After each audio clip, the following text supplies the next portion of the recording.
Hello, good morning ma'am. Ngasi se Easter Sunday church ka kinathura ini.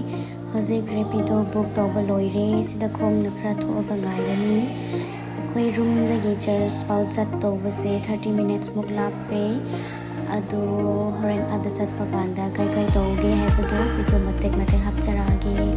Adu di chat se ma'am.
Program hai CD pendung di kai sebab me nali macam tu tuan kiwe nali bu alimi program macam apa sebab tadi nali wang kai mage desai kai program hai si pendung isi dulu lagi sesai basu nali kai sebab bambo mai metiu keti mai kenal mai akafe mai kai sebab bambo nali mai metiu tu tuan kiwe tu bohai si tu sebab kai ye.